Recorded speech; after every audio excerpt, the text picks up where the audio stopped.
I would like to get to know if you could be the kind of girl that you could be down for. 'Cause when I look at you, I feel something. Hi guys, welcome back to my channel. Please don't forget to like, share and subscribe. Tell your friends so they can tell their friends so we can all be friends. My name is Boitumelo Modise. In case you're new to this channel, welcome. And if you're a returning subscriber, thank you so much for your continuous support. And thank you guys for getting me to 700. But we'll talk about that right now as we jump into the video. Alright, anyway guys, I just wanted to say thank you for getting me to 700. I've been seeing this channel grow, even though I haven't been as consistent as I really want to be. But because I've got a lot going on in terms of work and everything, I come back really late, I'm tired, all I just want to do is eat, bath, sleep, and that's about it, literally. Because I be really tired, I don't even have time for TV, nothing. I am exhausted. Even on weekends, some weekends I work, so I can't really be doing content, and when I want to do content, I'm still tired and I'm like, okay, let me take an hour, and then an hour turns to 3 hours, 3 hours turns to 6 hours, and I just never shoot content. But you know, I'll try to be as consistent as I can be. I'll try to post as much as I can. I can't promise 2 videos like I used to do, but I can definitely try and do 1 video maybe once a week. But again, I do not want to promise. I do not want to lie to you or bring some sort of expectation. I'm going to try to get to that place, you know. And yeah, but other than that, I just want to say thank you for, you know, the 700 that you guys got me to, and let's keep pushing. Let's get it to 1,000, you know. And yeah, man, I still got plans for my channel. There's so much that I still want to talk about, and thank you guys for reaching out to me. There's been so many people that have been reaching out to me, asking me when am I getting back, when am I shooting content, and also just meeting some of you guys randomly, and you know, just getting texts from people showing me so much love and, like, you know, asking me questions. It's just been, and giving me feedback. I think the feedback has been so great, you know, getting people that are like, okay, I've been watching your channel and it really encouraged me. I love your channel, I love the person that you are. It's just so amazing, and I just want to say thank you for that, because you know, saying thank you goes a long way. Saying thank you makes room for more. And yeah, I really be appreciating everybody. Yeah, I think for me, more than anything, I just don't have time. I do have the desire to be shooting video because you guys have been showing nothing but so much love and appreciation for my craft, which is amazing. And yeah, I will try to be as consistent as I can be, like I said. But anyway, without wasting any time, the title for today's video is what it takes to become an au pair. What it takes to become an au pair, and also would I au pair. The only reason why I decided to add the whole would I ever au pair title is because I've been getting so many DMs, and okay, maybe not so many, but I've gotten quite a few DMs asking me, would you ever au pair? Like, this is just a consistent question. This is just that one question that you guys always ask me, that my studies kind of always ask me. So I'm just gonna put it out there. This question again, I'm gonna be referring you guys back to this video, because I don't think I ever want to be talking about this. I don't think. Also, another thing that I wanted to state, right, is whenever you guys have a question and you DM me on Instagram and whatever, please just get to the point. Don't do that whole hi, how are you, because I am such a lazy texter, you understand? So chances of me seeing are quite high. They're quite high. But just say whatever you wanna say. Ask me, say hi, ask me that question. You understand? I don't wanna be saying I'm good, how are you, and then it takes time again, I'm good, so how are things back home? And no, get to the point. Hey Boitumelo, my name is Mang Mang. I've been watching your channel, if you wanna say that, and I have a question. The question is X, Y, and Z. Now we get into the point. Do you understand? Now I'm gonna answer you. I'm gonna be like, okay, great. Yeah, hi. And please, don't do that. Do not do that, cause wow, guys. So anyway, let's start with the process of becoming an au pair. Firstly, this is how the process starts, right? Or this is rather how it happened with me. So first things first, obviously, you get to see advertisements. Maybe they even come to your school. Because I remember in high school, how I got to know about au pairing. In high school, they would do this whole career day thing. So I think it was normally around just before the winter. So around April, if not March. Yeah, around these times, I think. Or was it later on, around September? Or maybe it might be around September, right? During spring or something.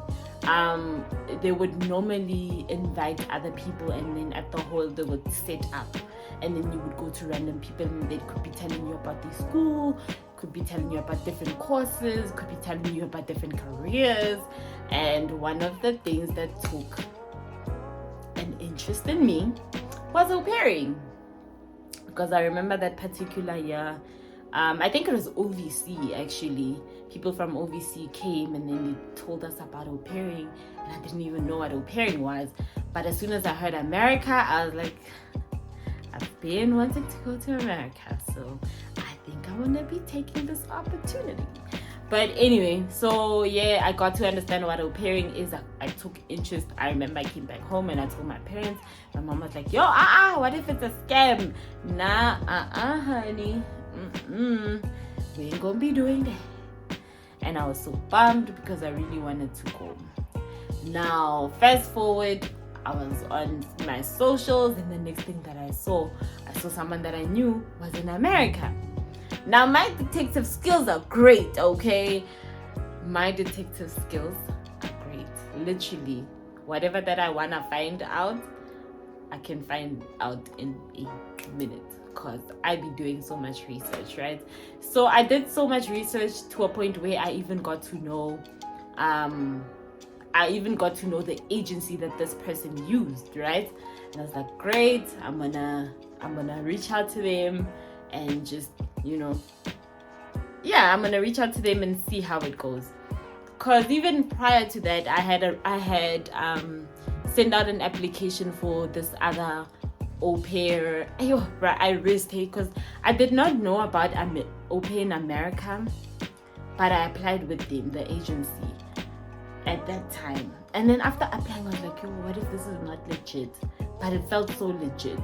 But I was like, I don't think they're legit, because I did not know anything about the company. I just applied. I just did research on Google, found the agency, and then just applied. But, I ended up going with a different agency, not au pair in America. Anyway, I don't want to be putting these agencies on blast because they ain't paying me. So as soon as they pay me, then I'll be mentioning their names. I know I mentioned that au pair in America, but I didn't go with them. But they're a good agency also. You understand? Agency said, yeah, bruh. Anyway, and then I applied, right, with the other agency. My mom still said no. I forgot about it. So when I saw this person going, I was like, what? Listen, we're doing this. And, I got prophesied I was going to go to America, and then I stood my parents here about it. My pastor also kind of intervened, speaking to my dad. Nah, just let her be. Just let her explore. You understand? And eventually my parents eased up into it. But how they eased up into it also took one of the meetings that the agency did, because normally what they do like I don't know, baby,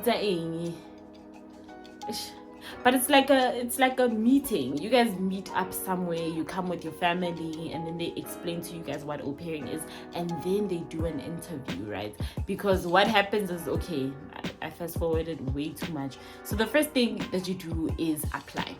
Then you're gonna get a response from them asking you, are you still interested? We saw your application, and you're like, yes. And then you do an online one, right? Both of them are online, but there's one particular one that the host parents get to see, right?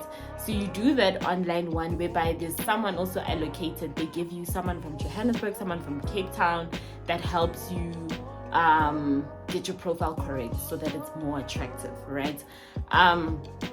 And then you guys get to do that. So they get to help you, maybe tell you, change here, fix this, or rather say this here, or rather yes, this is proper, just leave it as it is, put in more pictures, do this, do that. So they advise you in such a way that they know that once you put your profile out there, there's going to be families that are interested in you. So what had happened is after I put it out, then they're going to schedule an appointment whereby you can come with your family or you can come all by yourself, and they explain what au pairing is, and they tell you about the costs, and all of that jazz. And then after that is done, then there is an interview, right? So you're going to be asked questions. It's like having a conversation with someone. They're sitting at the other side of the table, you're sitting on the other side, and they just ask you questions and they just write down. But it's actually like a mini interview. But they don't get to tell you this because they don't want you to shy off from coming. They just want you to come, and then when you're there, they're like, okay guys, before you go, we have a little interview going on. Please just stay, whatever, And I remember I was kind of nervous, but we did what we gotta do. And then after doing that, it's on record that they got to meet you in person, because that's how they get to verify that you actually exist and you're there, right? So there's that process. And then after there, you still continue with your profile until it's out there. Now the next step would be what? The next step would be, okay, if you don't have your license, right, then you would be on the process of getting your license ASAP. You'd be on the process of getting your passport ASAP. So with me, when I applied for the whole au pairing thing, I had already had a passport, so it was great. It was just my license pending. So I got my license done, I got my license, and then what was left was finding a family. And I remember it took a very long time. It took about 2 months before maybe I could get a family or something, or maybe a month. So the process when you are back in your country, it takes so much. It takes so long. You get me? You get requests after a very, very long time. And the reason why that is, it's because most families need childcare immediately, right? So when you're in America and you rematch, it's easy to get a family in a week or two. Because some families would prefer having someone that is already in country and like out of the country. But some families are like, okay, I'm just gonna be needing someone in September, and it's March right now, so there's still a lot of time, so let me just look for someone who's out of the country. And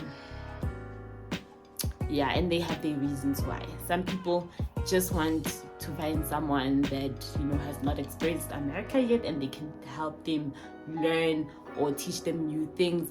Some people just do it out of a malicious place because they just want to make them feel very small, or whatever the reason may be. You understand? They have different reasons. And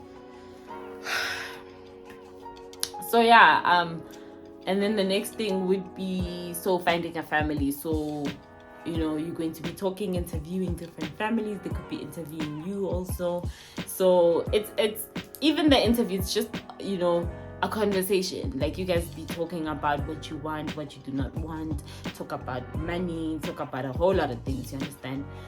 Talk about their expectations, ask as much questions as you can, get to know this family, as to meet the kids, because we get people that actually meet the kids when they get there, and then you realize this is not the family for you. But I believe it's important to always ask to meet the family. Meet the kids and just see them and just see the little attitude that they have, or maybe how nice they are, whatever.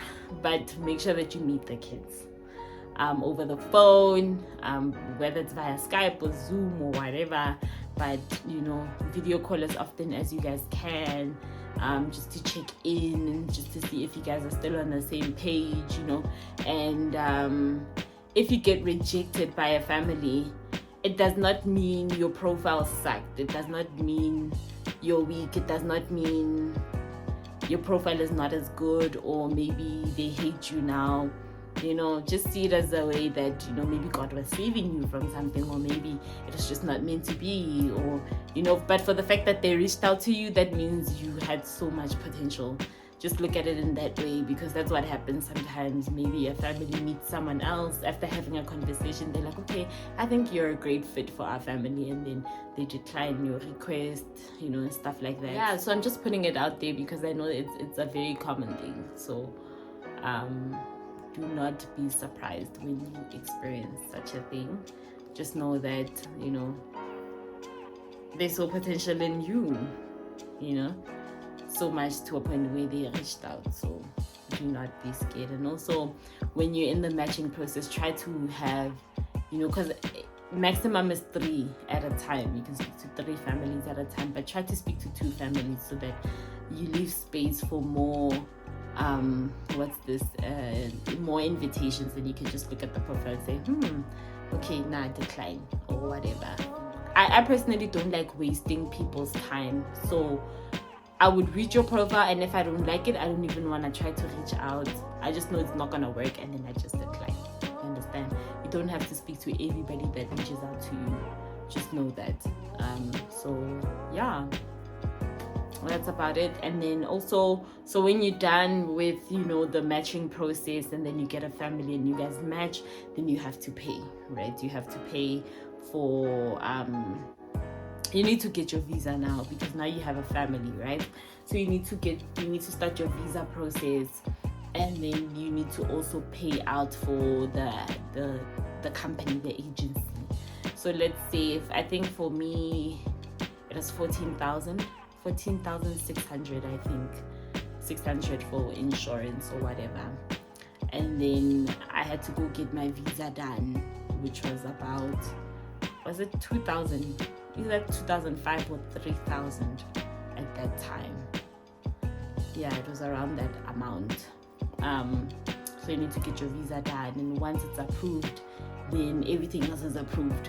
Then they're going to be booking you tickets now. Now you're going to America. That's just the step. But again, also note that the process can take up to a year. Let's say 6 months. Oh, 6 months, I'm lying. I mean 6 months if you have all the necessary documents. So you have your passport ready, you have your license ready, then the process can speed up, you know what I mean? It just depends on the readiness of your documents, basically. That's it. And then now they get to book for your tickets, and you get to leave, and you go to whatever states that you need to get to, and then you start your journey. So that's literally the process of becoming an au pair, in short insight. So that's literally just a process overall. And then the next topic would be, would I ever au pair? I feel like I would au pair again. I don't mind au pairing again, but I think I know exactly what I want. But again, I would love to au pair. If I would au pair, I want to au pair in a warmer state. I would rather do Florida or do Atlanta again. I love me some Atlanta. If there's one place that I miss right now, it's definitely Atlanta. I love that place, guys. I love it so much. So yeah, definitely I would au pair. Or I would consider au pairing again. That's for sure. I wouldn't mind.